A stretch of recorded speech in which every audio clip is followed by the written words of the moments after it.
Welcome to the Church of Mabus radio show. It's Friday night. This is Jack Nicholson. We're going to have a night for the Halloween show. And we got Mark Eddy here from Dolphin Land. And we got Jay.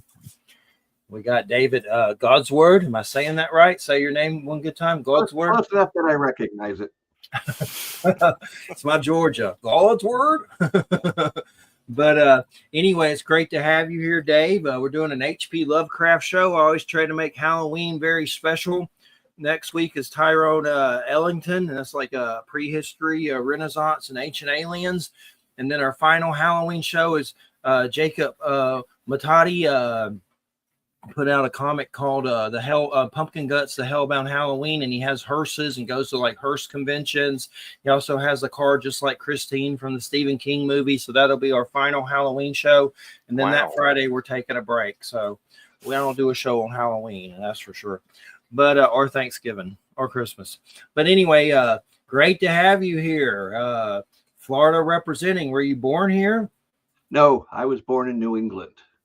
New England. Okay, cool. You'll notice it as I talk. I tend to drop my R's when I'm not paying attention. Well, it's great to have you here, and definitely looking forward to it. I guess my first question is, I'm trying to figure out, you're working on a book that involves H.P. Lovecraft in Florida. What, if you could tell us a little bit about, I didn't even know there was a Florida connection to H.P. Lovecraft. What is that Florida connection? Well, the Florida connection is there's this land down south and in north of, and let's see how to put it best. H.P. Lovecraft hated the cold. That's the easiest way to explain it. So there was a lot of appeal to go south for him. And he was also broke, but he had an advantage in that he was in the middle of the Great Depression. Of course, in Florida, the entire economy had collapsed. We didn't know the difference. The land bubble had burst. People were already broke. So the Great Depression, I don't think that Florida noticed. But Lovecraft was able to relay that information and get on a Greyhound bus, come down to Florida. And his first visit was to St. Augustine. He absolutely loved it. And he would come back 2 more times. In fact, he would have come back 3 or 4 more times. And quite frankly, he probably would have moved to Florida had he lived beyond 1937. He visited St. Augustine, like I said. He absolutely adored it, the antiquity, which was mostly tourist-oriented at that point. He visited Tampa Bay, Dunedin specifically, where he stayed with Henry Whitehead, who was another pulp author. Then took a bus across Florida down to Miami to Key West.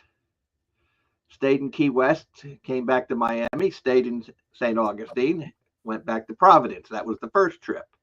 The second trip, he couldn't afford to do all that, so he took a friend up on a open invitation and went to DeLand, take your pick. I don't know how they pronounce it up there anymore.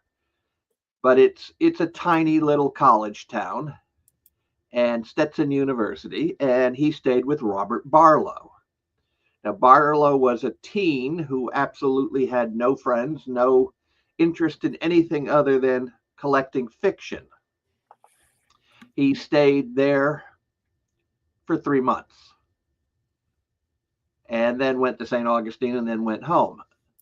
The second time he visited Barlow was even longer, and then Barlow came to visit him in Providence. Barlow then went to Kansas City, studied art, went to San Francisco, became an activist poet, then went to Mexico and became one of the leading experts in Aztec language. I throw that out simply to give Barlow a little more faceted approach. He was named the literary executor of Lovecraft's estate. The problem is he was 17 when he became the literary executor. He wasn't expecting it. certainly Lovecraft wasn't expecting to die that soon. And more importantly, August Derleth thought he was going to be the literary executor and then proceeded to spend the rest of Barlow's life undermining him. They made him a pariah in the Lovecraft circle. And all because, well, that's a different story for a different time. That's not Florida by that point. His big connection in Florida is Robert Barlow and the whole area around Daytona, which technically is Deland. So 3 visits, certainly not as literarily significant as, let's say, his visits to Salem or Marblehead or even Haverhill and Newburyport. Newburyport became and Ipswich became the Innsmouth. But there are elements in his stories that reflect his time in Florida. The final big story by Lovecraft, The Shadow Out of Time, he talks about the background noise in this ancient, millions of years old land, which sounds an awful lot to me like rainy season in Florida, with the frogs and the crickets and the noise coming from whatever is out in the yard. And I don't know what's out in the yard, to be honest, but it is noisy. So there are little elements like that. The most important aspect really is how the fight between Barlow and Derleth influenced the future of Lovecraft literature. If these two hadn't been fighting, there's no telling where it could have gone. So they're important visits, but they're not big visits in terms of people who just want to read the fiction. If you want to understand the nuts and bolts under the hood of the fiction, then it becomes more important. And I know you said there was a Robert Bloch connection. What was the connection with that in Lovecraft? Robert Bloch, like a lot of other teens, wrote fan mail to Lovecraft for stories in Weird Tales. Lovecraft would get the letters from Chicago, where Weird Tales was headquartered, and he would write them back. And it started a long correspondence. In fact, there's a story that Bloch wrote that's set in Providence, and the protagonist is remarkably Lovecraft-like, to the point where Bloch is using photographs of Lovecraft's study to describe the room that the protagonist takes. Dies a horrible death at the end, which Lovecraft specifically wrote him permission to kill him. Lovecraft, in a later story, then returned the favor and killed him off as well. So there's a real interplay, and we don't know how much influence Lovecraft had. We know he had a lot in terms of getting Robert Bloch started. If you read Robert Bloch's autobiography, there's no question that they had a correspondence that was robust. In fact, the letters have been published by Hippocampus Press as part of their 20 gazillion volume set of the collected letters of Lovecraft. They're not trading story ideas, but Lovecraft is critiquing, he's suggesting little changes to stories, and Bloch is picking it up on him. Now, the interesting part of this is we don't know for sure how much influence Lovecraft had, because even Bloch couldn't keep track of how many stories he was writing. He was literally, in the Depression, keeping his family afloat, writing stories. He was banging out a story a day. He had so many aliases, even he didn't keep track of them all. So there could be dozens more short stories in Astounding Tales or Weird Tales or science fiction or cowboys. It doesn't matter. He banged out a story for it. It could have Lovecraft influence. We can't find it if the author can't find it. Definitely. And what were some of Lovecraft's influences, other authors that influenced him? I've heard of different ones. I can't remember their names right now, but what was some of the things that fed into his madness with all of this? madness is such a harsh word. I prefer perception of reality altered slightly.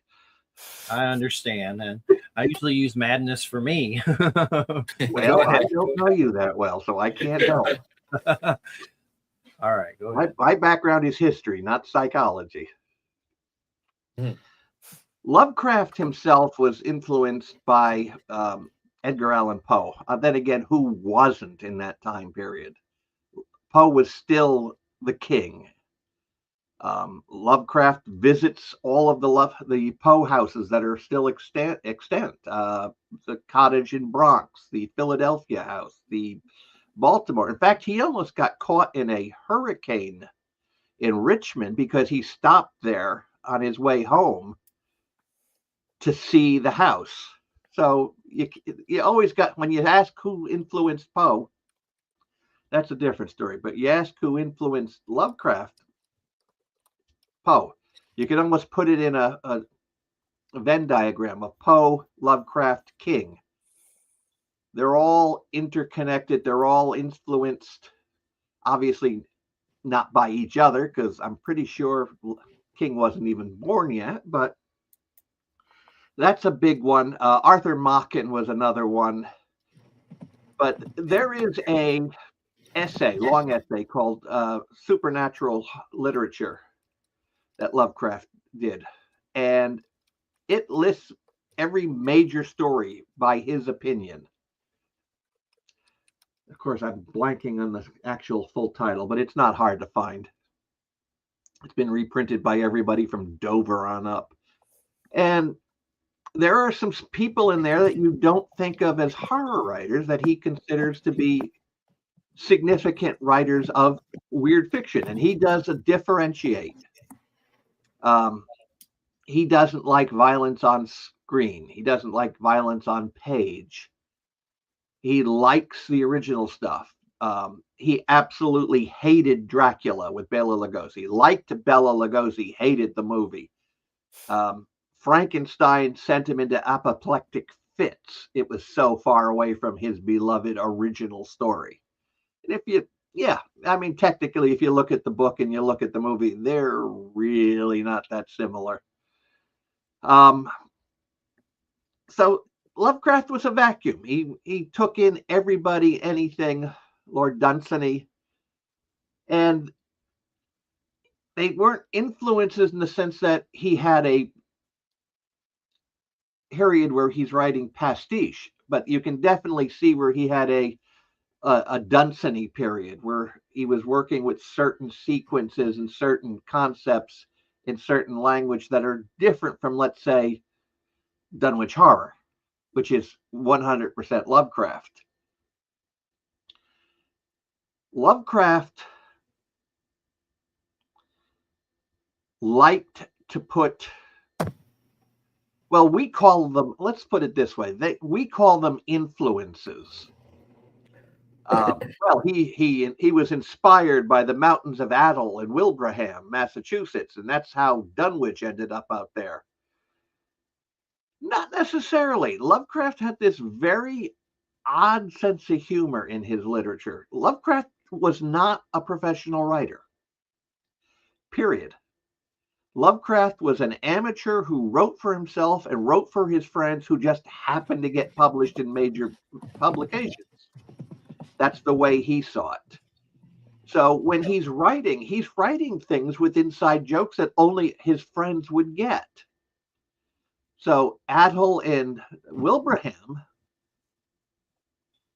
yes, those are the descriptions of Dunwich. But Wilbraham and Attle are also where several figures in amateur journalism happen to live, specifically Edith Minator. And Edith Minator's particularly shows up in a lot of his stories, but you'd never recognize her unless you know his sense of humor. The best example I can give you is if you recall The Mountains of Madness. At the end of it, the hero is fleeing with his partner, and the partner is having a complete mental breakdown. And he starts yelling out the names of subway stops in Boston because the thing that's chasing them reminds him of a trolley train. It's so big and long and segmented. That particular series of stops in the Boston subway are the Red Line today. And the Red Line stops that he quotes are specifically from the South Station out to where Edith Miniter lived. And they've added a couple more stops since then. But if you look at the original subway, that is the route Lovecraft would have taken from Providence, get off the train or the bus at the South Station, get on the subway, take the Red Line out to Edith Miniter's house, where the amateur journalists all met. So, nobody's going to get that, except for Edith Miniter and a handful of amateur journalists. And it's like that everywhere in his stories. Yeah, Dave,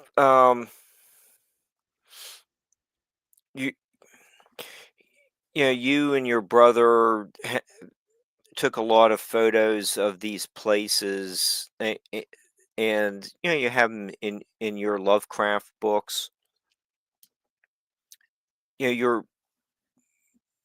plotting these things out. The rail line going out to Edith's house.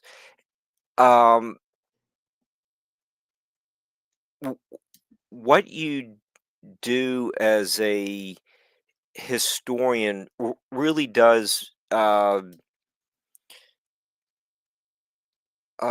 help your reader to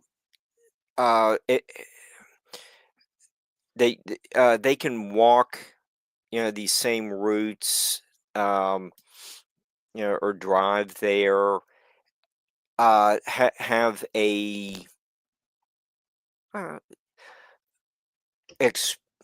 experience that he Lovecraft would have seen, and it's almost like the Dickens walking tours of London, which are very popular. You get the Jack the Ripper tours as well.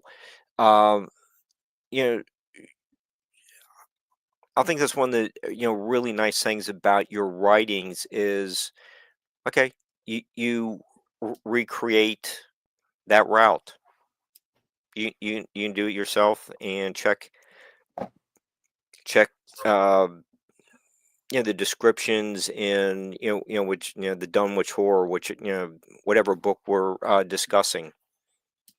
Well, I went to my history degree is based on local history, because everybody. What was the example I just used? Everybody remembers the Boston Tea Party. But does anybody remember why there was a Boston Tea Party? It was over taxes on, I believe, tea. Yes, but what led to that? Oh, the English were a bunch of, buttheads keeping all the money for themselves. It's more complicated than that. There were other taxes. I mean, colonial windows in New England, if you look at them, they're all 8 panes. Little panes, because Britain was taxing window glass by the size of the window. So you had little frames, and you had an 8-pane smaller tax-free window. That is the mentality. They were tighten the screws on England, New England specifically. But the reason they were tightening the screws is because England was going broke. They kept losing wars. So they were spread at that point. They were spread very far and thin. I mean, they don't want to pay taxes, but then again, so do I. But I'm not going to go out and do something like that. Well, I mean, paying taxes is one thing, but paying taxes on everything, like a pane of glass. I didn't know that. That's an interesting historical fact that you brought up. I think that's fantastic. I mean, there are some things that are happening. In my old state of Maryland, they used to try to have a rain tax. How they can tax me on something that falls out of the sky. So that would certainly, I would understand, if I was back in the revolutionary times, I would definitely want to start a fight with England, because I'm not paying for how big the glass is in the house that I built with my hand. Wow. Well, the problem was we imported most of everything originally. The only things New Englanders exported were lumber and, minerals, molasses, and minerals and molasses gold was coming in as rum. So, yeah. But it, so we, you have us over the barrel, so to speak. You can tax the barrel, but by that point, we were isolated. England had been off fighting wars. They were ignoring the colonies in North America. So they started innovating. We started building our own foundries. We started doing our own mining. We started building different types of ships and it, you get a taste of independence. You don't want the short leash anymore. Yeah.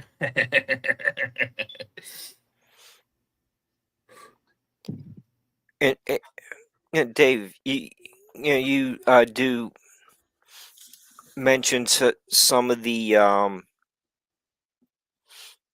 cemeteries where these people, the amateur authors, are buried. I'll do you one better than that, Mark. I put up the headstone for Tryout Smith, the amateur publisher in Haverhill, that basically published most of Lovecraft's earliest poetry. Okay, and you visit a lot of the colonial homes that HP, walk by.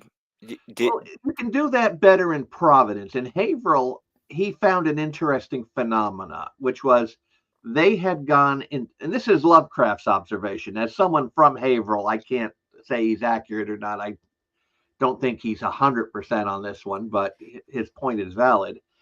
Haverhill leapt into industrialization so early on, they did not have a colonial neighborhood. They did not have a downtown Providence. You can go walk down a street and it's a historic neighborhood. Haverhill's historic neighborhood district are Queen Anne brick shoe factories from the 1880s, because they were all built at the same time. So the observation he makes is we had no colonial history left, so we went back further. And his specific examples were Winnikinny Castle, which was it was a Victorian folly by a local wealthy man who basically built a 2-story fieldstone castle, surrounded it with wood, surrounded it with lakes, and Lovecraft did visit it. And the Haverhill Country Club, which was being built at the time he was going past it, and that was a Tudor stick style house. So they were inventing earlier colonial history, pre-colonial Regent period era stuff, because they had none of their own. Not 100% accurate, but Haverhill's historical buildings are very scattered. So you see that sort of observation. Now, drive 8 miles down the road to Newburyport. That's a far more interesting town from the perspective of people who want to see Lovecraft's brain in action. Newburyport is where Shadow over Innsmouth begins. The protagonist is coming into Newburyport. He's doing his family tree he's from Ohio or someplace out. He's an outsider. That's the key in all of his stories. He is charmed by the city. He stays at the YMCA. He visits the library. His next step is going to be going down to Arkham. But when he finds out how expensive the train is, he decides to take a bus. And it leaves the square, drives down to Arkham, but it stops in Innsmouth. Innsmouth's description is also Newburyport. The part of Newburyport that Lovecraft liked, the federal buildings, the cobblestone, the stately library, the giant sprawling YMCA, that's all in this book as Newburyport. The other side of the street, which is the clam shacks and the dirt roads and the trolley track going right down the middle of the road, and if you were moving your boat, you got it out of the way, or you were going to buy a new boat. That part he hated. It was decaying, it was decrepit, it was crumbling. That's Innsmouth. So basically, Innsmouth is the half of Newburyport that Lovecraft didn't like. You put the two together, you got Newburyport. You separate them, you've got the Shadow over Innsmouth. That's the way his brain worked.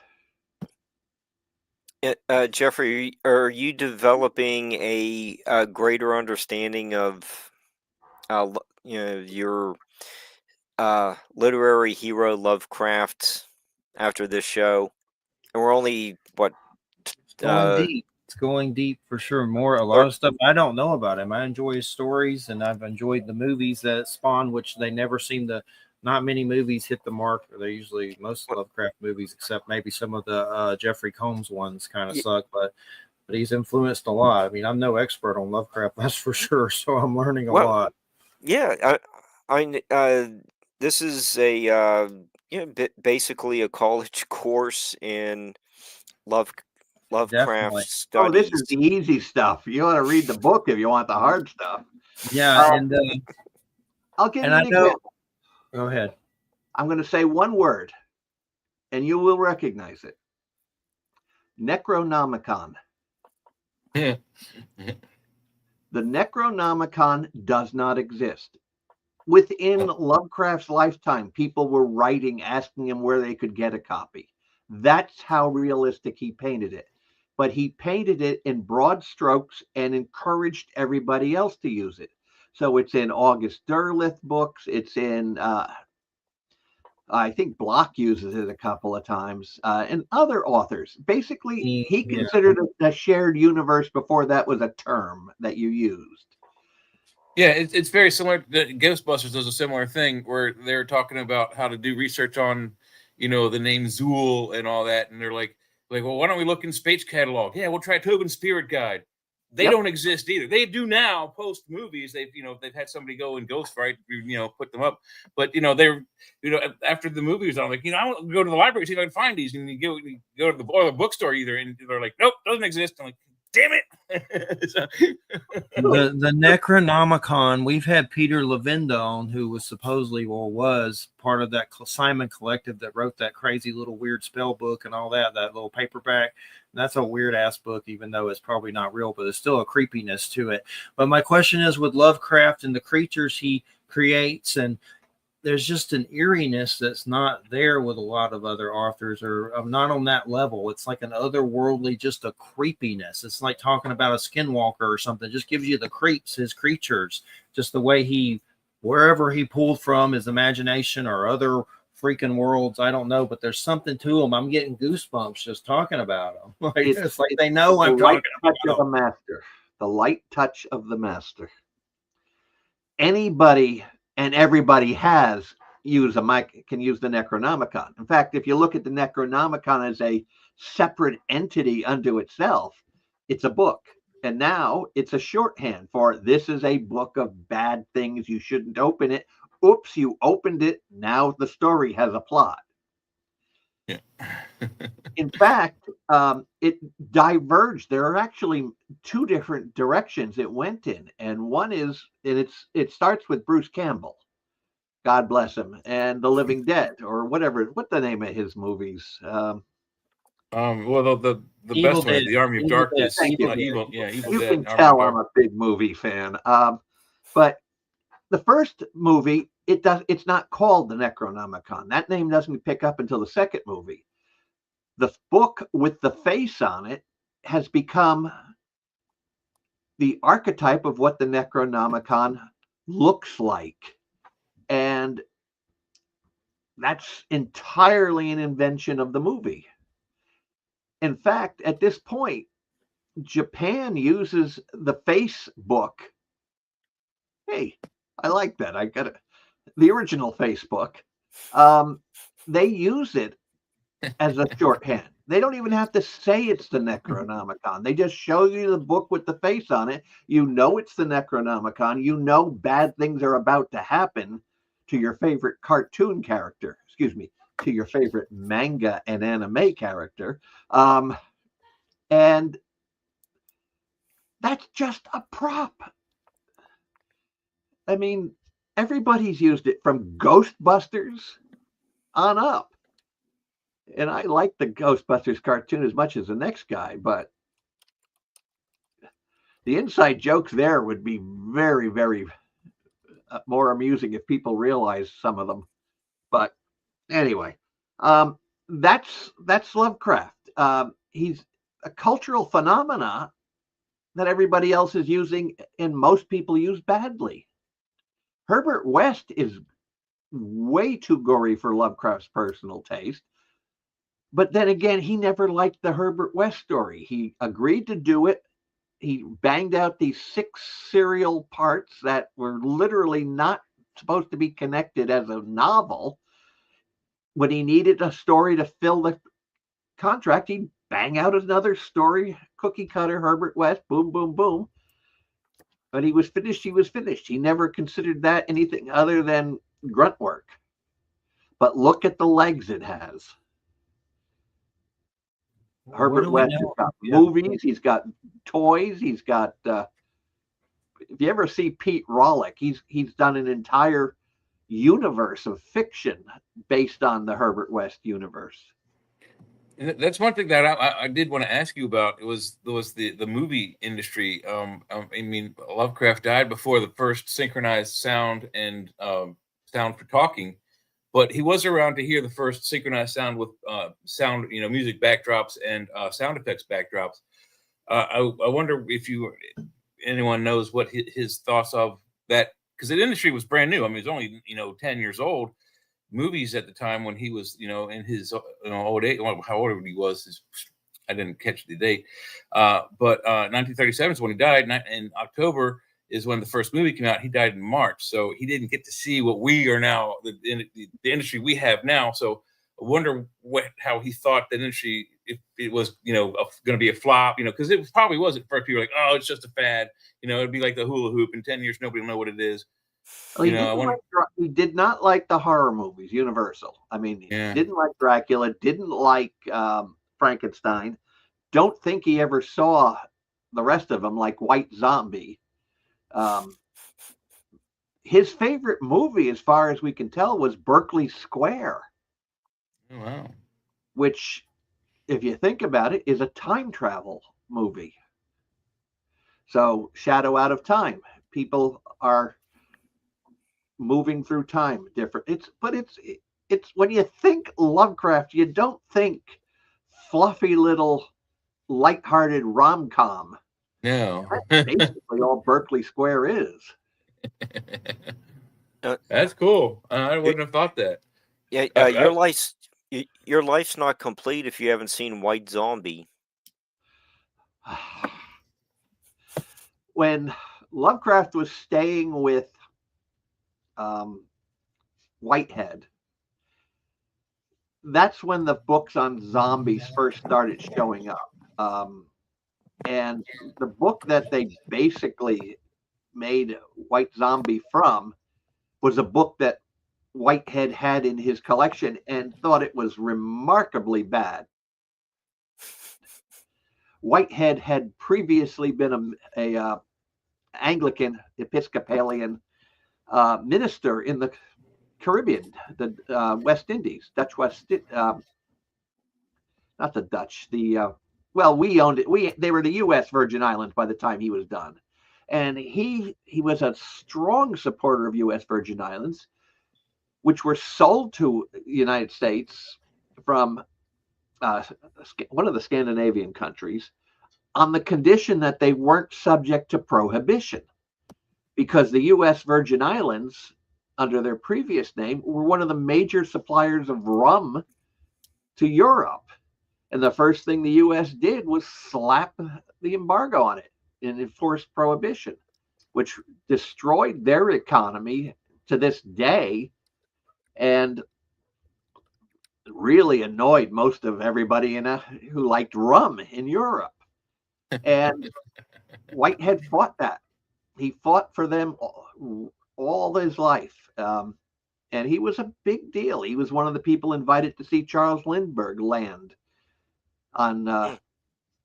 So it's an odd situation because Lovecraft was given the book. I think it's Paul Marot's book on zombies, but Whitehead, who actually experienced hoodoo or Jumbie, I guess is what they were calling it, really didn't have any use for the book. So I kind of think that may have influenced why Lovecraft did not see it. And that's, of course, assuming it came out within his lifetime. I don't know what year they made White Zombie. I think it was before he died, but somebody with a better internet connection than I can spot check that. The funny thing that you mentioned with the rum, I've got two funny anecdotes for it. And one of them revolves around the old, Navy pirate days. They used to attribute rum as to having medicinal purposes for curing scurvy on the boats. And it wasn't until later on that they found it was the limes they were using to cut the flavor of the raw rum. So that they thought it was medicinal. And then later, even in modern times, later on in I think it was the Korean War, where they had the MASH units, the TV show MASH. They used to prescribe gin and tonics for people who were in jeopardy of malaria or already had malaria, because I don't know if the doctors knew it or not, but the quinine in the tonic water cured the malaria, but they weren't sure if it was the gin. So they just, when they didn't have penicillin, drink the gin. Yeah, they would give them gin and tonics because they weren't sure if it was the gin or the tonic that was curing the malaria. But when they ran out of penicillin, it's the only way to save the troops from dying of this very curable disease in the middle of, tropical South Korea. Rum has a fascinating history. There must be a book or two on the history of rum out there. I'm sure of it. My knowledge is limited to what was going on with Whitehead, and I'm sure if we could all go back in time, I'm sure if we could all go back in time and spend an hour with Joe Kennedy Sr., JFK and RFK's father, I'm sure we could get a lot of stories of the old rum runner days. Well, at least we'd know how to get it into the country. Correct, yeah. But apparently rum is made with molasses. Yes. But there is rum agricole, which is a French variation, which is made directly from the sugar cane. And the French islands, of course, weren't under prohibition, so they were making their stuff. And apparently, if you don't drink it, you can use it for furniture stripper. It's so powerful. Wow.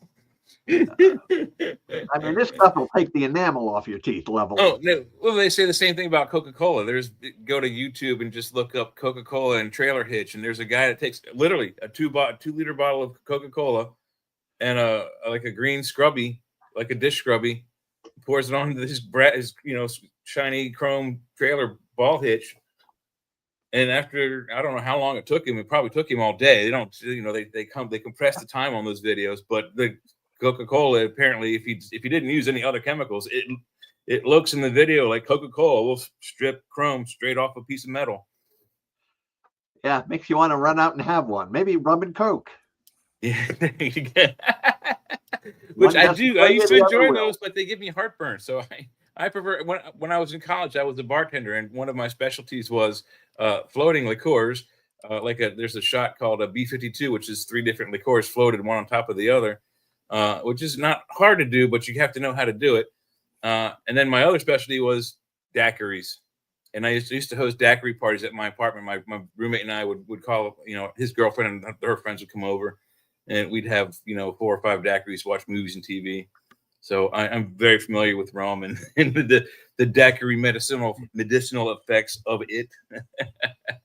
I hate drinking and I prefer weed, but that eggnog that comes out during the holidays, Evan Williams with like rum, bourbon, and whiskey, I do that, but I try to be careful because I really don't like drinking that much. I have to say, if I don't know where are you in Florida, David? You said? Yeah. Oh, I don't know if there's Rudders down that far. We have these shops up here called Rudders. It's a gas station convenience store that also sells like hot food, on demand hot food. Well, we have Wawa.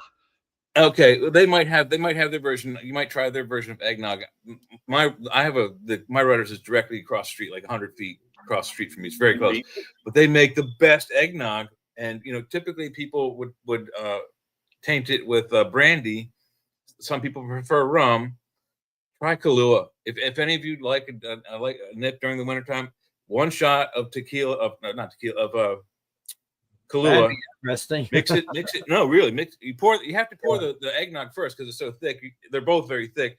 If you pour the Kahlua in first, it'll just stay on the bottom. So if you pour it after the eggnog, it'll be easier to mix up. It is the most wonderful. I like White Russians once in a while, but I always superior to any rum or brandy you can put in eggnog. Definitely. I have a research associate who sends me a care package every year, which includes a bottle of moonshine eggnog. Oh, nice. That sounds good. It's an acquired taste. I've had moonshine, and not necessarily the flavored kinds, but yes, it is an acquired taste. Very much so. Definitely. Well, one thing when it comes to Cthulhu and the creatures, I mean, what's some of the things that you can tell us about your thoughts on some of these creatures? Like, I mean, Cthulhu, there's like Babylonian tales of some serpent fish thing coming up and teaching people. Like, there's weird connections to other civilizations. What's some of the background on some of these crazy like fish gods and stuff?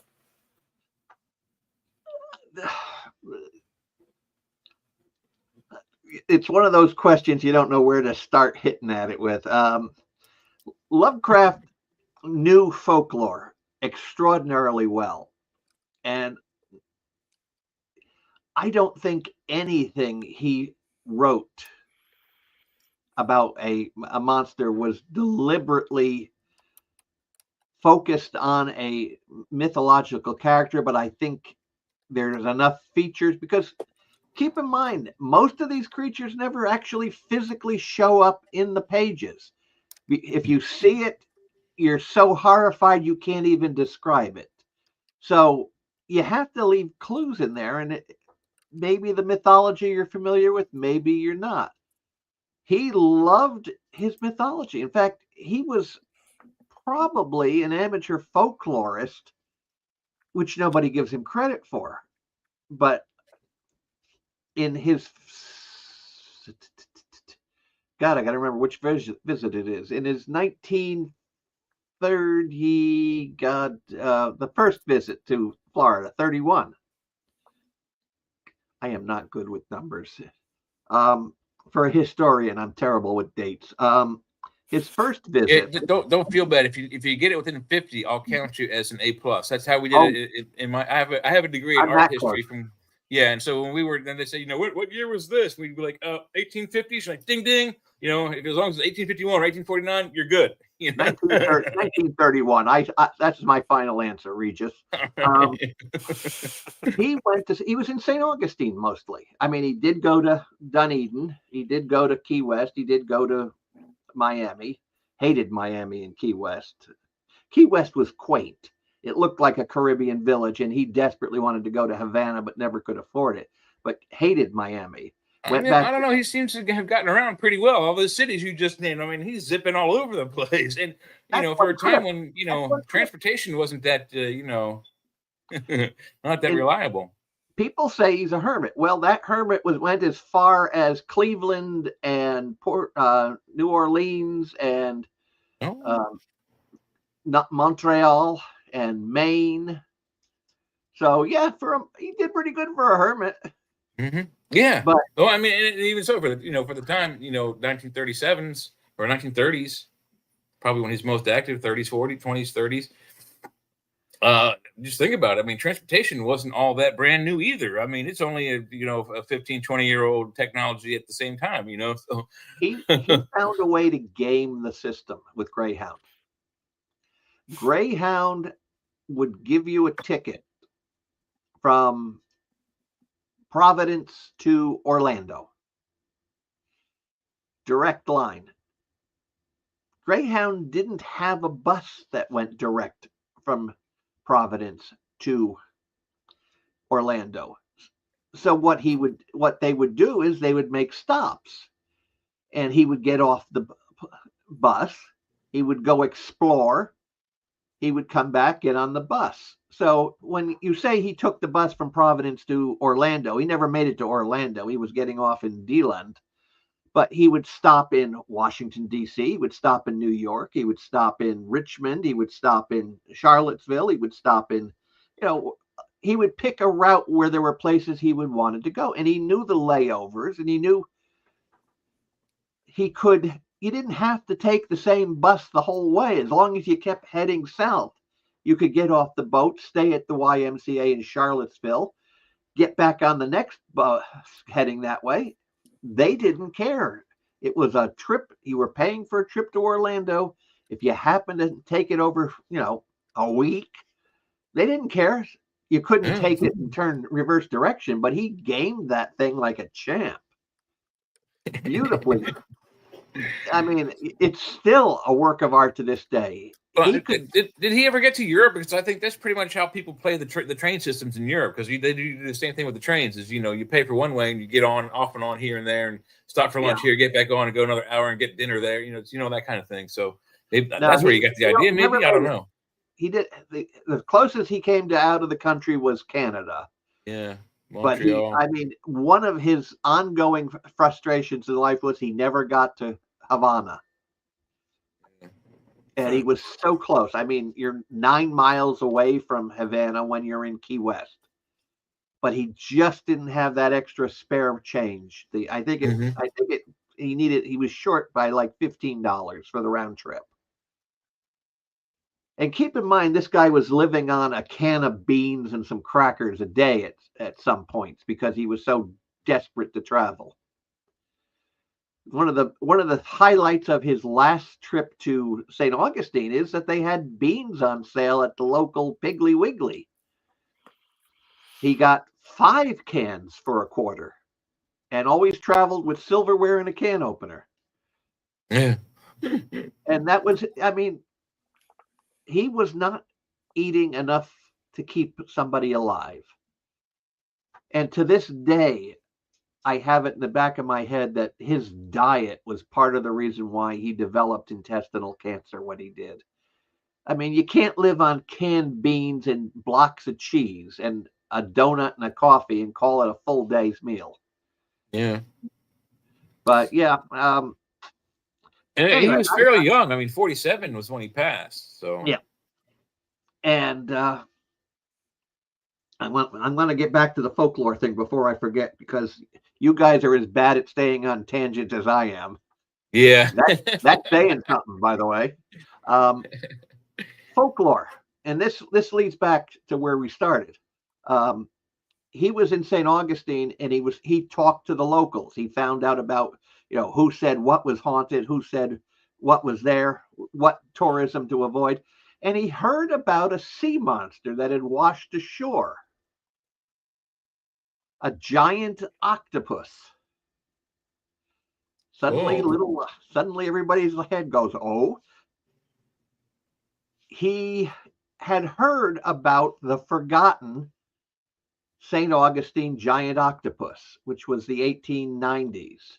It was a globster, a massive cartigen that had washed ashore out on Anastasia Island, and they tried to identify it as a giant octopus.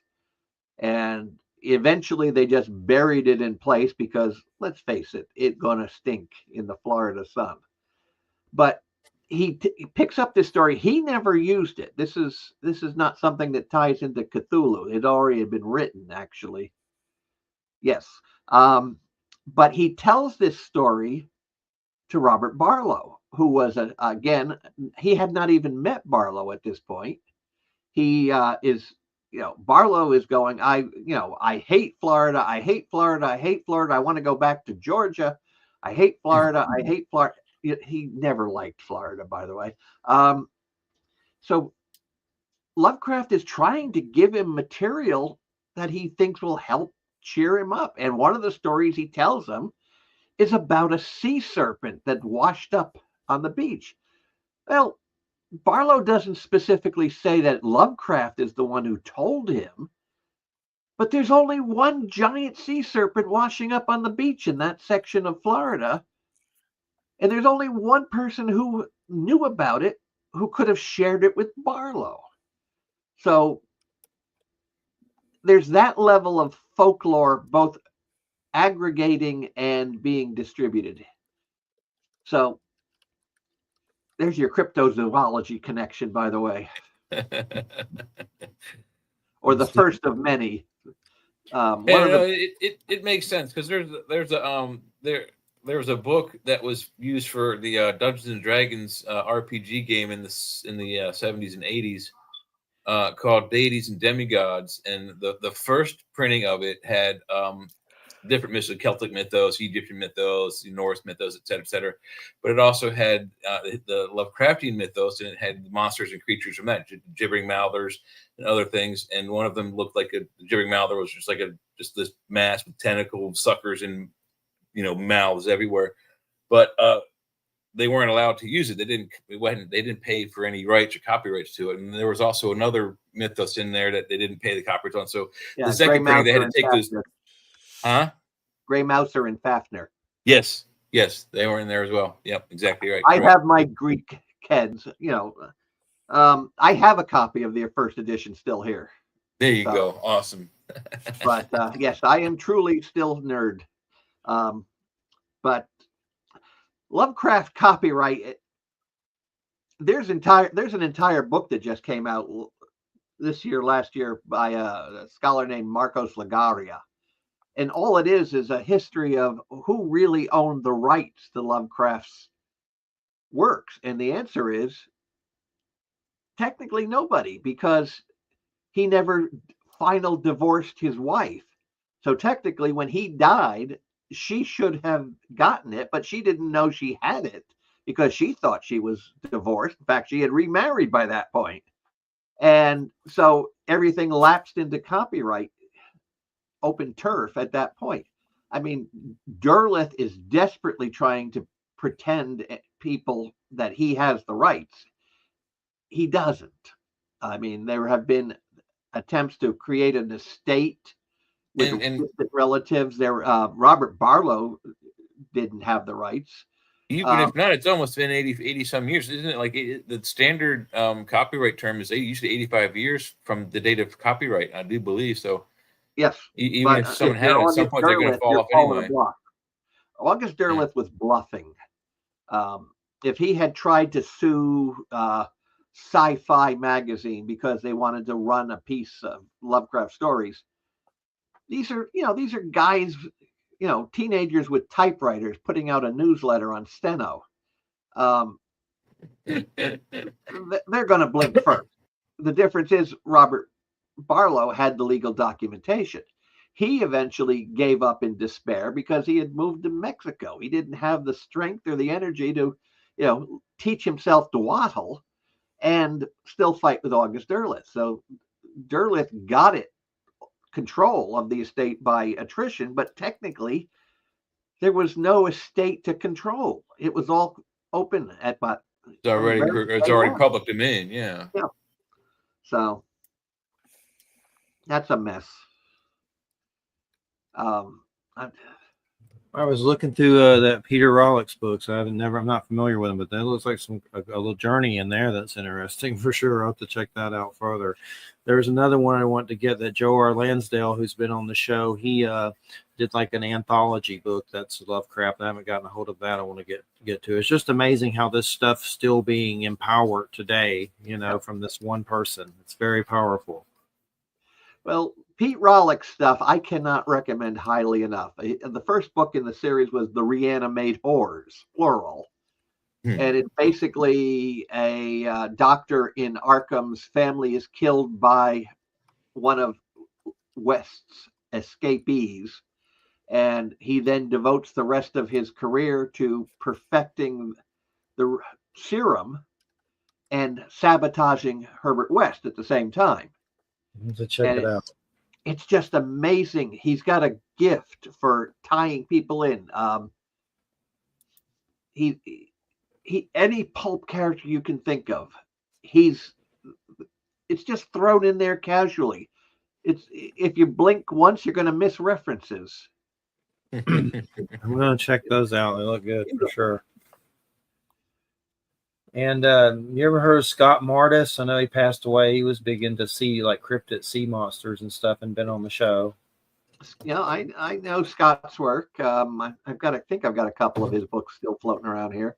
I tend to start packing stuff up when the books are done. He did a lot of work in Florida. Yeah, definitely. So yeah, well, Dave, while we're talking about globsters in Florida, I think you have a fantastic book that documents all of these marine cryptids. It's what your book is entitled, Sea Sand and Sea Serpents. Sun, Sand, and Sea Serpents. Okay. I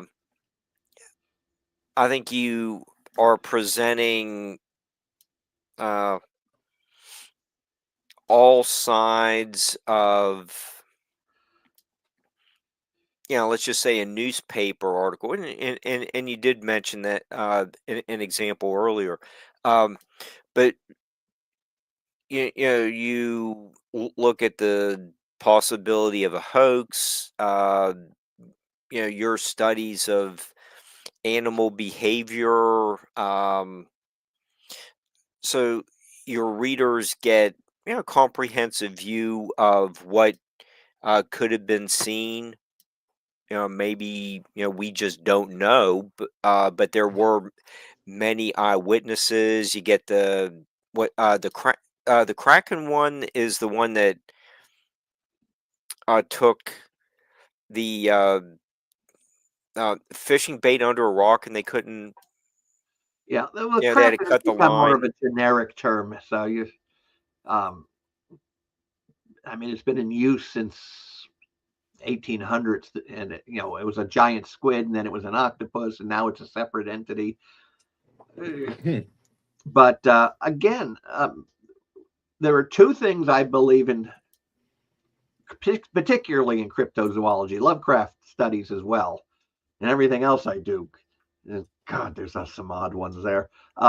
Is that, first of all, context matters.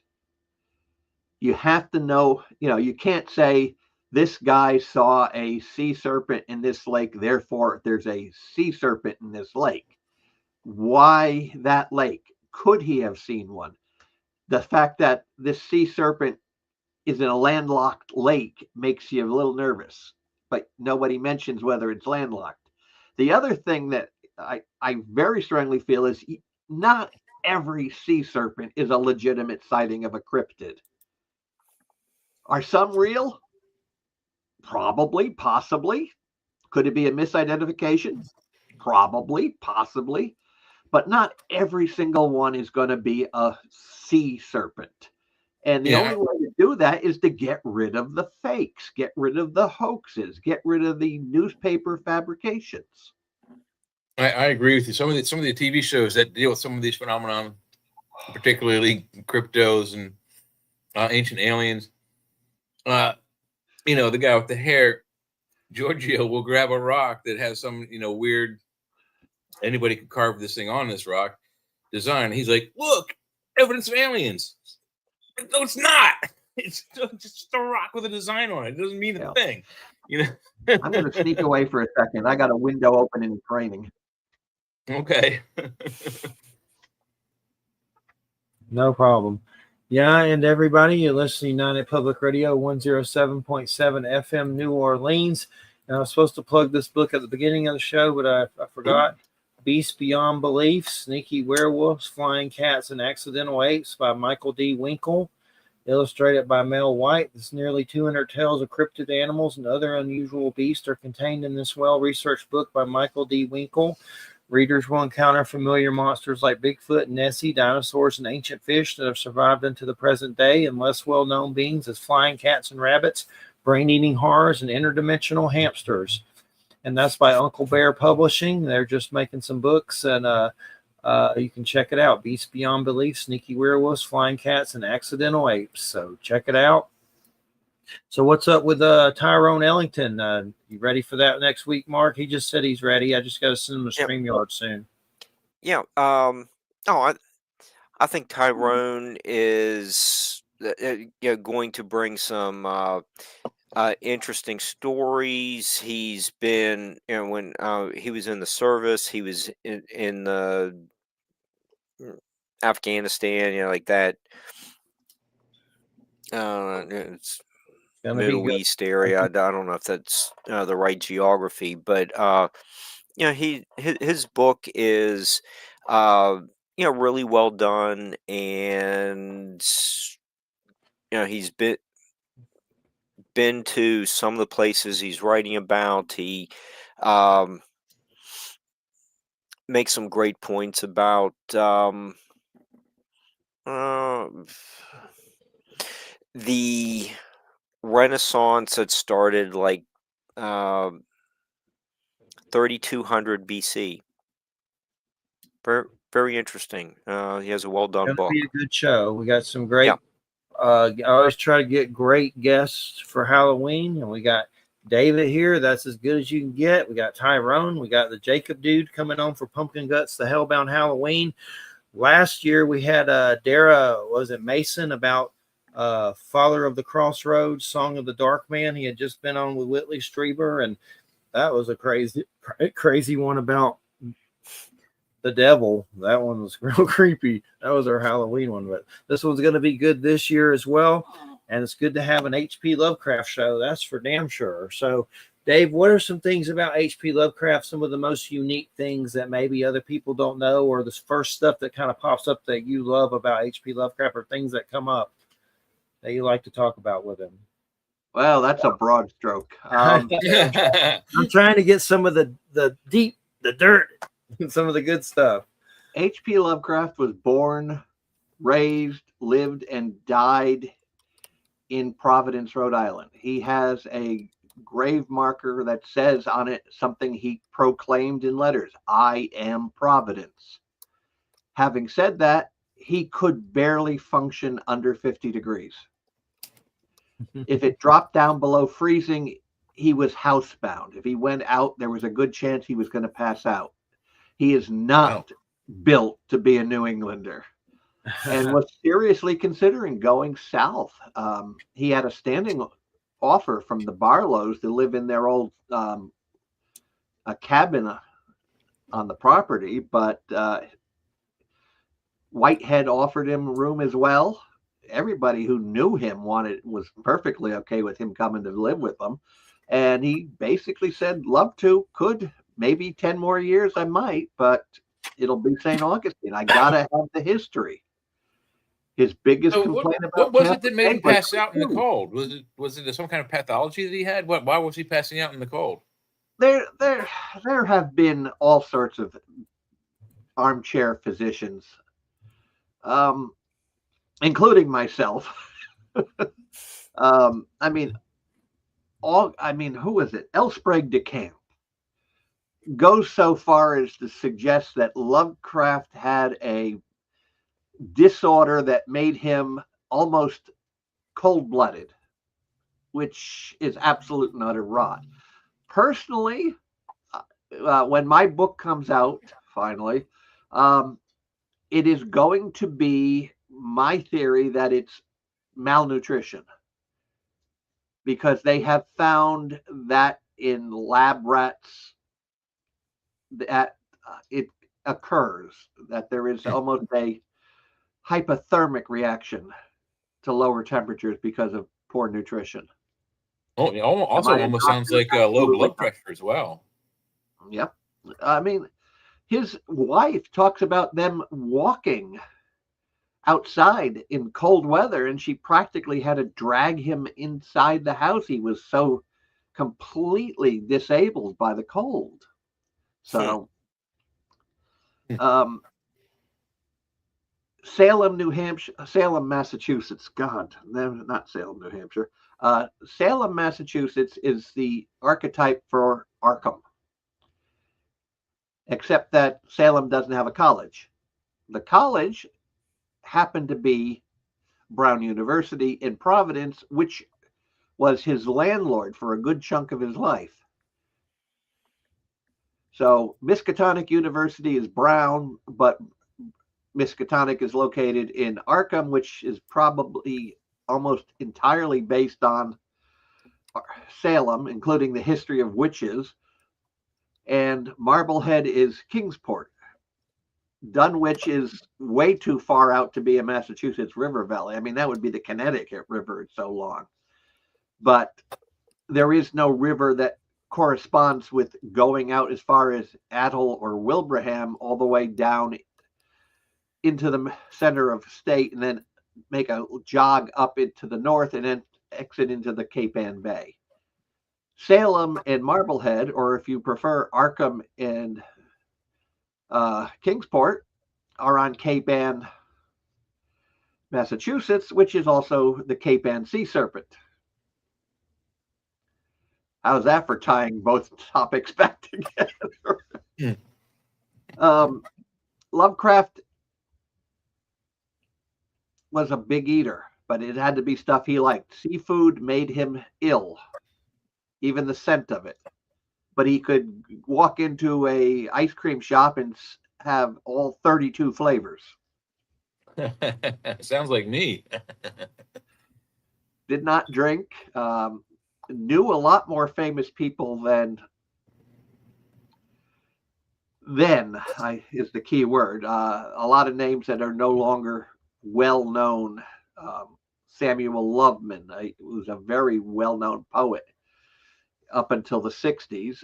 Hart Crane, another well known poet. They were friends of his. Frank Belknap Long was a major science fiction writer into the 50s and 60s. Henry Whitehead was a leading contributor to Weird Tales and was about to break into the glossy field when he died. He was so prolific and so skilled, he would probably be considered the fourth horseman. The three Weird Tale horsemen being Clark Ashton Smith, Robert E. Howard, and of course Lovecraft.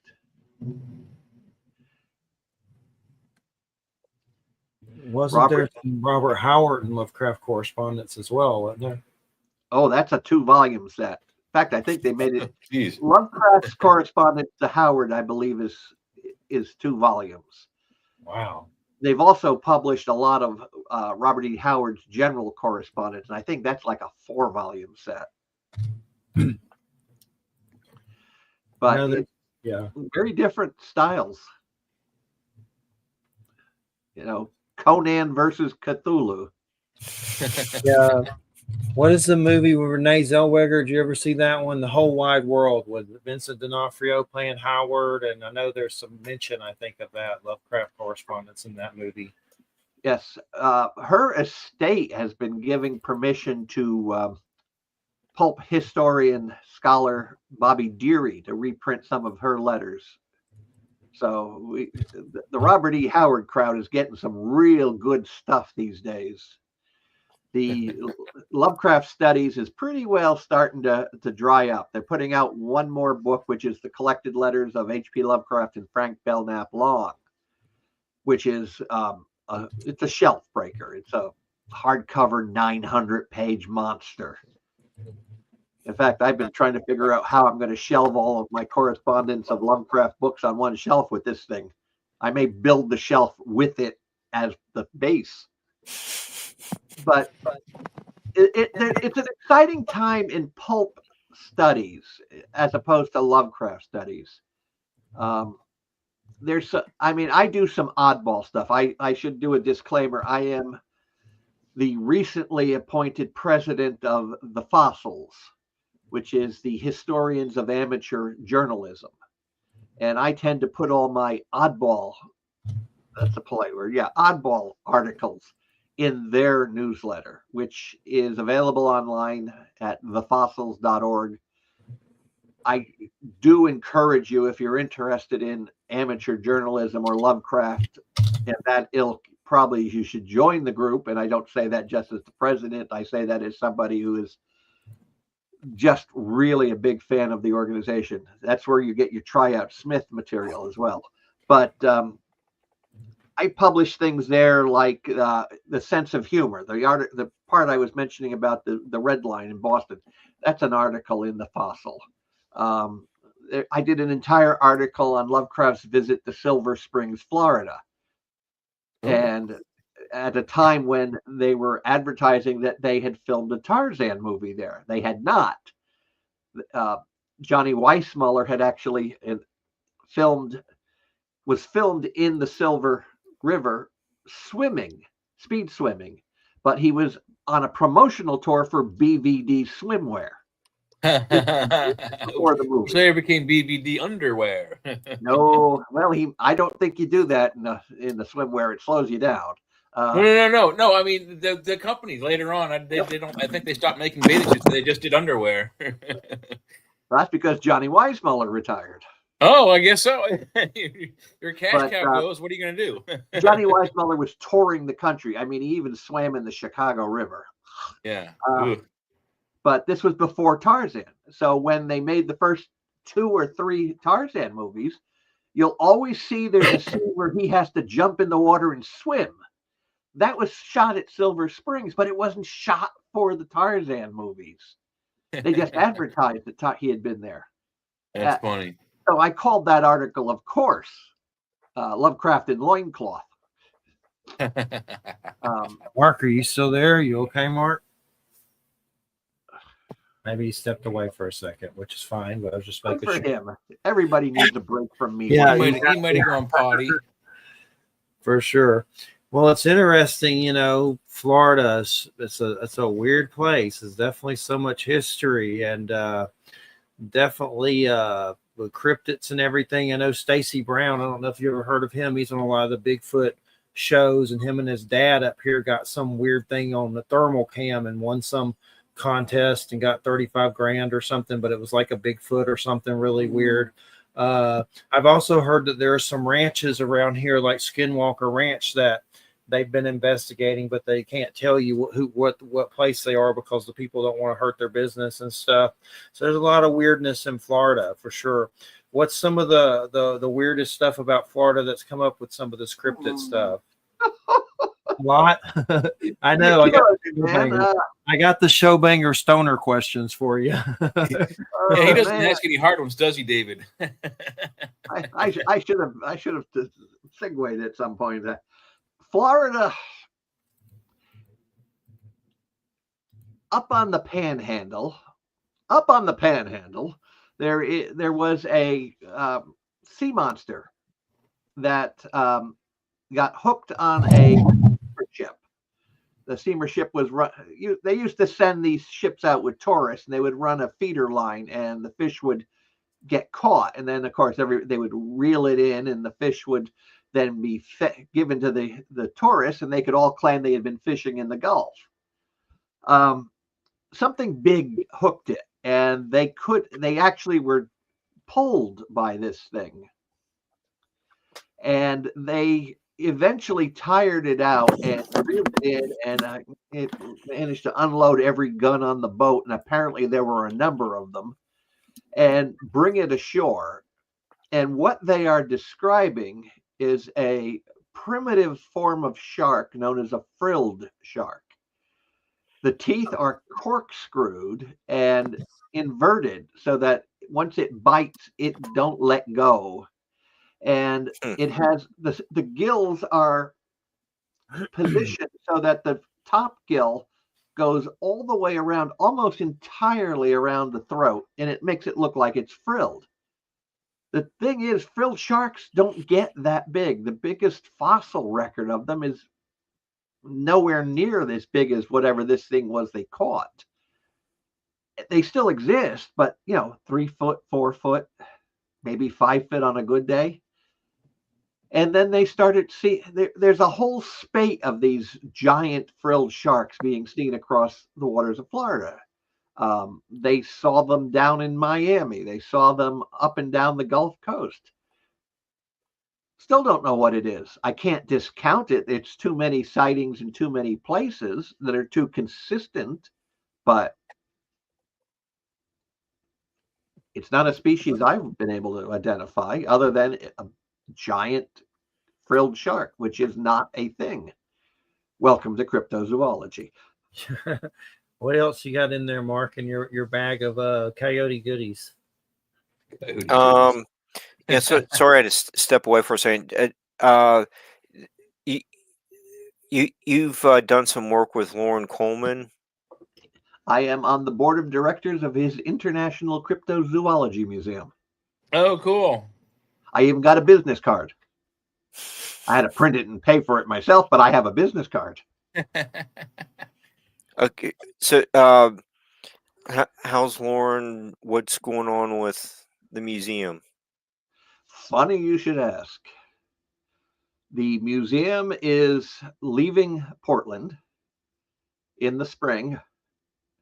They will close the door in Portland on one day, and the next day they will open up at a new building in Bangor. The Bangor property is larger. It is a historically significant building, and more importantly, the museum owns it. They're not paying rent to somebody in Portland. It's going to be huge. It is going to allow the museum to exhibit material that hasn't been seen in decades, if ever, because now we have the room to do it. We're hoping to put a research library in as well. And they're going to do a lot with the history of the building. It's a art moderne building, very pretty, desperately needed some loving care. Probably a little more than we should have, but it's going to be spectacular. All you got to do is get to Bangor. How old's the building?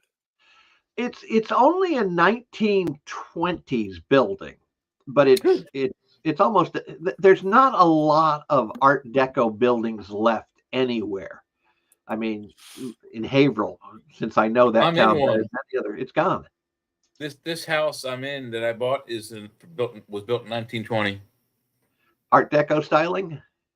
It's pretty close. It's a duplex. The interior is used to have working transoms. They're not working anymore, but the glass is still there. So they might, if I come into some money, they might maybe be repaired and restored. I don't know.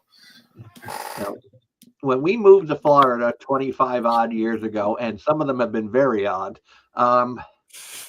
we were asked by the realtor, we see what you want, and there's not a lot of, you're not going to you can't really get a lot of land. You can't get a lot of property unless you go west. And I said, we don't care. I work from home. She works from home. And they said, do you mind if it's a little bit of an older house? And we look at her and said, my parents were in a house that was built between the wars. Her family, she was born and raised in a Victorian. And she looks at us and says, I meant 1970s. Florida. Yeah. Lauren awarded my book Praise for the Hairy Man, The Secret Life of Bigfoot, like an award one year. I forget the year, 2010, and like a write-up. That was really cool. And he also helped me during Hurricane Michael. So props to Lauren for sure. And definitely so much to learn from you. I really enjoy having you on, and just a lot of stuff. I just like to learn all this stuff, and that's why we're here. But it's definitely good to know you, and I'm glad you're on here for our Halloween show. Lauren, I worked on a book with Lauren just recently on mermaids. Oh, cool. But not mermaids. I don't know if you're familiar with the cryptozoologist Mark Hall. No. The deceased, he had a theory that mermaids were actually mammals, specifically primates, that they were apes descended from Oreopithecus, which was a swamp-dwelling ape, and they stayed near the coast while the rest of the apes went into the savanna, and they were eating the seafood and getting smarter and learned that they could go deeper and avoid predators, so they continued to live on the ocean. They developed eyes that could see better underwater. There were humans that do this. Developed better lung capacity, and got smart enough to be able to design costumes to swim faster. And that's what a mermaid is. People see a humanoid figure wearing a tail. It's actually one of his Oreopithecine relatives. It's an interesting book. I mean, I did what I could with it, but I got to admit it's really not a theory I buy into very strongly. Well, yeah, I don't need there's a very famous bar. I don't know if you call it a dive bar or not, but and I don't remember the name of it, but it's in Florida, and one of my friends on Facebook is an entertainer there, and it's got a pool that surrounds, I don't know if it's the whole bar or just one wall, but there's like 6 or 7 portals that look into the pool, and she and the lady she trains swim as mermaids while people drink inside the bar. And it's not a nude show. They have bikini tops. And if you drink enough, you don't even need the woman there. She's a Pirelli. I know the bar you mean. I cannot think of the name of it, but it actually shows up in Grindhouse films from William Griffey. Yeah. And it's going to bother me all night that I can't think of one with Dennis Hopper that's old. That's a mermaid movie. I can't remember the name of it. It's old, maybe black and white with Dennis Hopper, and he like meets a mermaid chick or something. It's Night Tide or something. That's all stuff that's probably in my old Horror Guide to Florida book. Yeah, I'd like to see that again. There's some David, just for a clue real quick before we move on, the lead entertainer at this bar we both know the name of, but can't recall it. Her name is Medusa Rena. So like Medusa and Sirena and Siren, so it's Medusa Sirena. She's the main act, and she trains all the other girls. So maybe a Google search under her the bar will come up. So there's some creepy stuff going around, and I'm not saying I believe it, but there's like this lady on TikTok telling this weird story about someone she knows that worked on the fishing boats, and basically the fishermen would have like this on the side job besides normal catching stuff that they do for rich people, and it was capturing these mermaid like creatures, and then the rich people would have like a dinner and eat them for immortality and weird stuff going around lately. That's kind of probably stupid but amusing. But you never know. Right from Japanese lore. That's a Japanese folklore motif. Yeah, it might be true. It wouldn't put it past rich people. Maybe, I don't know. They might eat them. Well, the creature, the Japanese mermaid is a kappa, CAPPA. Yes, but they're evil. Yes, it grant immortality. It was a creepy story. The lady was like on TikTok telling it like she was like, like it was real. So, I mean, who knows? Anything's possible, but definitely weird. Yeah, I'm working on an encyclopedia of sea serpents for an academic press. And I'm thinking I'm going to have to pull the mermaids out for size. I'm only allowed like 200,000 words. Yeah. Which for me is actually not that far of a stretch, but they want a 2-volume set. One would be water sea serpents, the other would be water spirits and sea gods.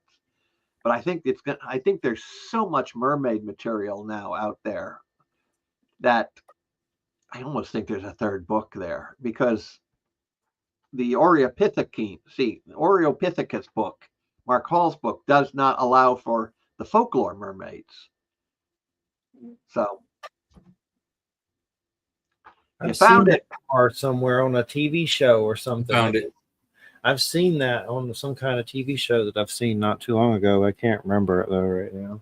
It's apparently been a thing of the bar since however long it's been opened.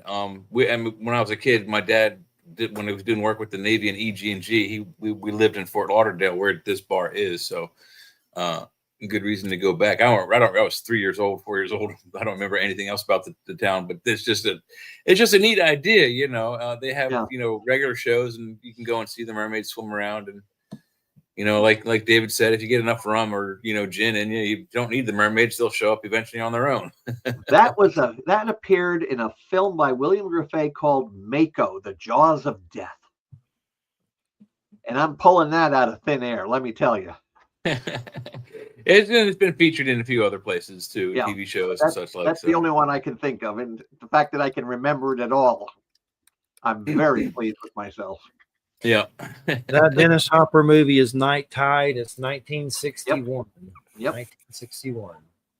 Okay, so since we are talking about some of these classic movies, Dave, you also have a book on Florida's horror movie sites. What? Okay, you go into where some of the movies were filmed. What may have spawned the idea for the movies. Just kind of covering a little bit of everything. What movies is there? A lot? I mean, probably a lot, but what's some of the big ones? Okay, well let's ask the Lagoon? author. What Creature of the Black from the Black Lagoon? All three of them, all filmed. Yeah. In fact, you can tell where they were filmed by where Rico Browning, the underwater stunt guy, was working at the time. Silver Springs one time, another place another time. The third movie, particularly, they tended to reuse underwater footage rather than pay somebody to shoot more. But they changed the eyes between the two movies, so you can tell which movie they stole it from.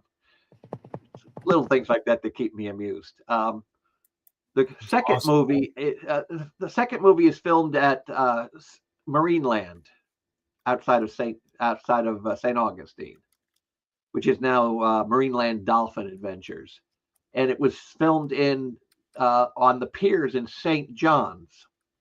So I mean, it's definitely a walk through memory lane. Other big ones that were filmed down here. Anything by Herschel Gordon Lewis, anything by William Griffey. So it depends on what your definition of big is. I wonder some of the scenes from Jaws filmed there.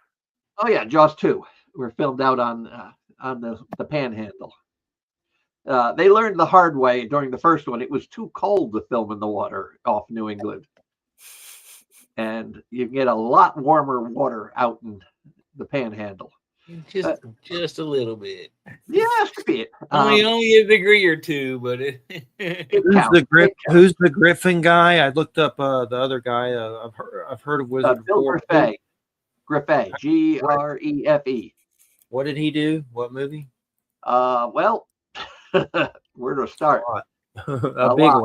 Mako Jaws of Death is the one we were talking about. Okay, let me look. I'm just looking them up.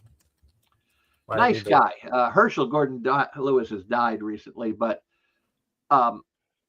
when you see blood on screen, online, on stage gore, that is because of Herschel Gordon Lewis. Herschel Gordon Lewis was part of a team with a fellow named Friedman who were making art films, which was a polite way of saying courts protected nudie films. It was a genre of films down here on the benefits of naturalism, which is a polite way of saying the nudist camps. So that once that whole thing blew over in the courts, then you got into the nudie cutie films. And when that started to die out, he went into horror.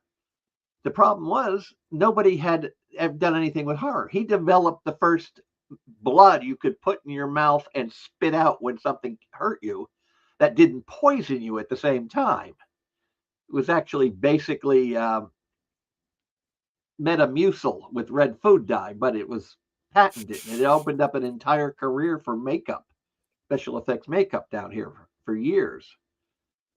But Oh yeah, they went to the butcher shops, bought entrails, and it was. I mean, these movies are garbage. Make no mistake. They had the biggest budget item was the fake blood, but it was a novelty, and you couldn't get them out of the drive-ins. They were just making money hand over fist because they were so new and so hokey. It's funny. It's funny you mentioned that the fake blood was the most expensive thing on the budget. Just for reference, when we made it in college when we were doing video, I think it was a total of like about $7 or $8. It was under $10 for a bottle of Caro syrup and a bottle of red, a bottle of blue, and a bottle of yellow food coloring. That's all you need. I wonder if Lovecraft saw Nosferatu. That's one of my favorites, Nosferatu. That's a very good question. Maybe so. You never know. I don't remember him mentioning any silent films that particularly struck his fancy, but the time period is correct. Yeah, it's possible, but maybe he just didn't mention it, or who knows. Well, when he was staying with Barlow, you walked 14 miles to the nearest town. There was one movie theater, so you watched whatever was playing, but so it was usually 1930s melodramas, that sort of thing. And he mentioned some of them, but he's not a big film buff, and a part of it is I think that they simply couldn't afford it regularly. I mean, they were still relatively inexpensive. My mom told me about stories back then in the 30s and 40s before the war, and maybe a little bit after that. My grandmother would give my aunt and my mom a quarter, not a quarter each, a quarter. They would go into Wilmington, Delaware on a bus, go to the movie theater, get a bucket of popcorn and a soda to share each. Then after the movie, and the movies back then, it wasn't just you go in and the movie's over, you leave. You go in, you could be in the middle of the movie, you'd have to wait for it to recycle. And what it would happen is you'd get a few cartoons, maybe a quick comedy, melodrama or comedy, like you said, maybe some newsreels, and then the feature-length thing, which was about 45 or 50 minutes long. And then the whole thing would start back over with the cartoons again. And you could stay and watch all day, and they didn't care. It was like $1, like a penny, 2 cents, whatever. After the movie, they would go to the store, get about a loaf of bread or a dozen eggs, whatever my nanny needed. They would get back on the bus, back home to the suburbs outside. And my grandmother requested the change from the quarter my aunt and mother used to go out to the movies on a weekend Saturday. So the economies are a lot different. Things were so much different back then. It's a different time frame, Yeah. Well, to put it in perspective, on Lovecraft's last visit to Florida, he threw a shoe, if you will. He had to have his shoe patched.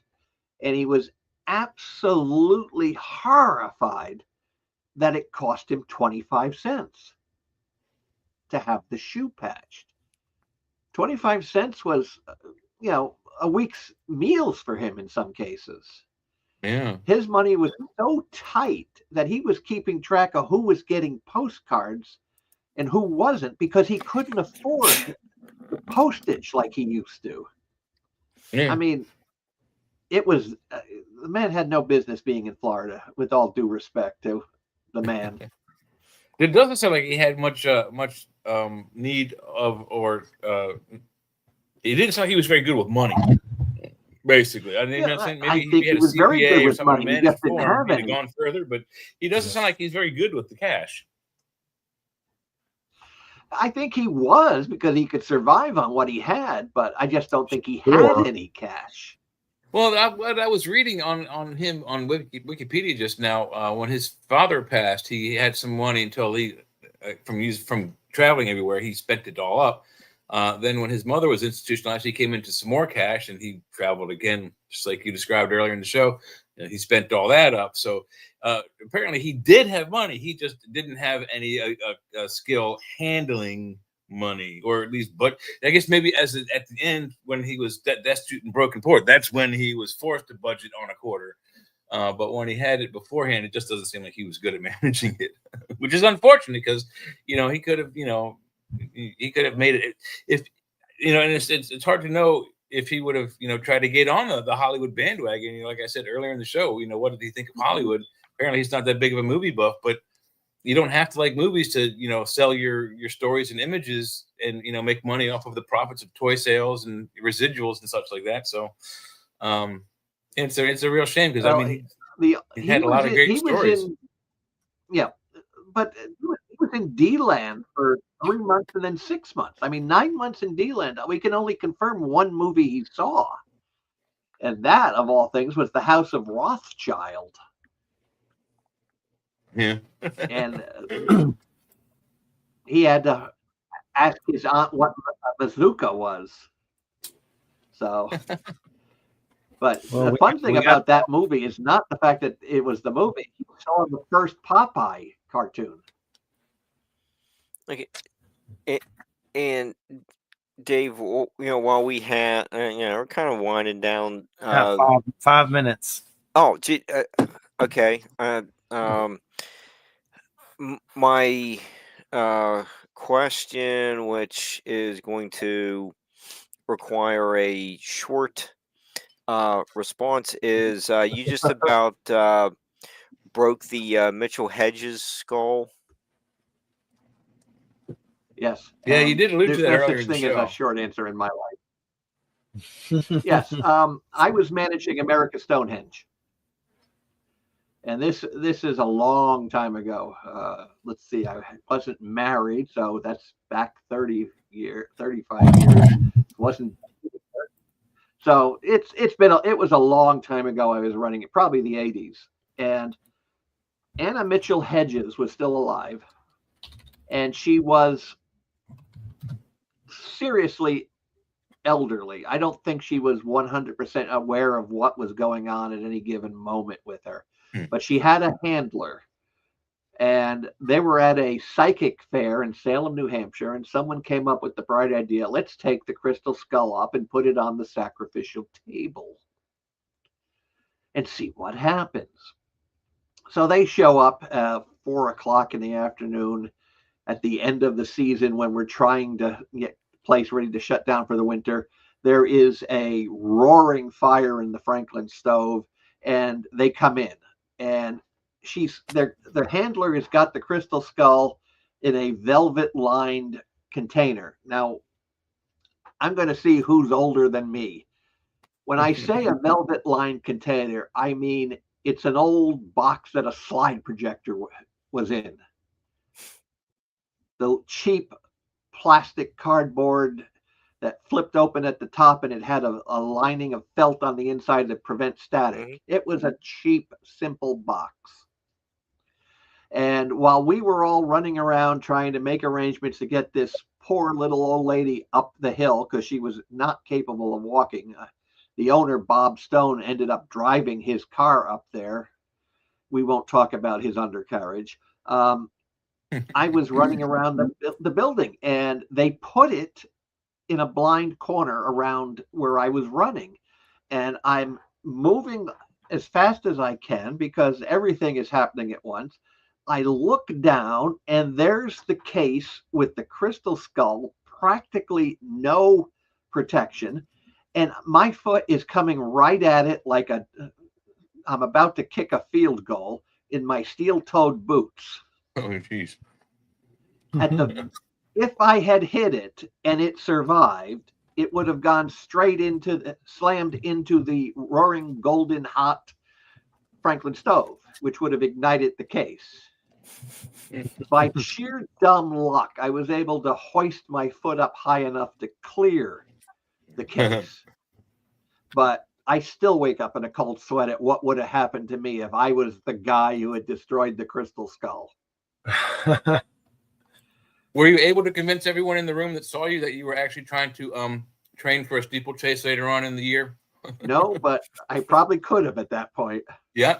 and just for the record, they put it up there, and the crystal skull, they put it on a display case, on a stand they used to display it. It was a Lazy Susan. Yeah. And of course, when they put it on the sacrificial table, which is not 100% plumb, it rotated. Of course, it rotated. It's got a center of gravity and it's off center. Mm-hmm. So, but yeah, Well, that's my crystal skull story. Well, we got about Cool. 2 minutes.